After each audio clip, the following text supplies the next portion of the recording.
the operations manager here at Smithfield.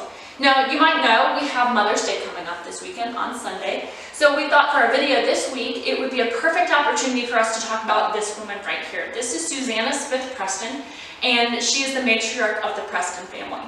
Now, Susanna was a very interesting woman. She led a really interesting life and a very long life. She lived until she was 83 years old. And we have a lot of really cool stories about her and her life here at Smithfield, as well as her family members. And we have a lot of interesting artifacts that were hers during her lifetime here in our collections and on display. So we hope that when we reopen in June, you and your friends and family will come visit Smithfield and engage with her story and learn a little bit about what life might have been like here for her and her family and everyone who lived here at Smithfield. So we look forward to that time. Now, Susanna was born in 1740 in a place called Hanover County, Virginia. Now, that's not too far from Blacksburg, but in 1761, she meets and marries a man named William Preston, and that name is very familiar to us here at Smithfield. And they eventually started their married life in Augusta County, Virginia, which is near Stanton. Eventually, in 1774, they moved down to current-day Blacksburg, and they established Smithfield. And they would live here until William Preston's death in 1783, and Susanna would actually live here until her death in 1823, again, 83 years later. So she had a very interesting life, as I've said. She had 12 children, which back then is a pretty big family, not totally unheard of, but that's a huge amount of children for us to think about today. So the Preston family is a huge network of people. We have over 500 known descendants, and it all is thanks to Susanna and William for having those 12 children.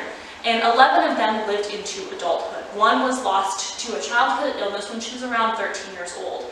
And she's actually the first person to be buried in the Preston Family Cemetery.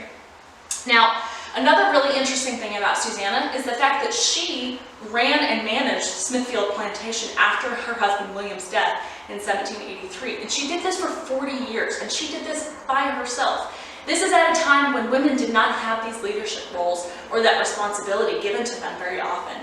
She was a very intelligent and educated woman, which helped her be able to do these things, but I get the sense that she was a very driven woman as well. And as she was a very educated woman, she and William were very invested in her children's education, and they educated all 12 children, including the girls. Again, this is at a time when girls really didn't receive that kind of education or that attention, and so it was a really unique thing that Susanna pushed for them. So she eventually did die in 1823, but she would live her rest of her life here after her son James Patton took over management of the plantation in his adult years. So we have Susanna to thank for a lot of the things that are going on at Smithfield, and we hope that when we reopen in June, you'll come and you'll see her and you'll say hi to her portrait and you'll stand right where I'm standing, and you'll just kind of take a moment and think about what she might have seen when she was here and how you might have faced the same challenges that she faced during her lifetime. So from all of us at Smithfield, we hope you're staying safe and healthy, and we can't wait to open these doors and have you come visit, because we really miss you, and Susanna can't wait to share her story. So thank you all very much for watching, and we look forward to seeing you soon.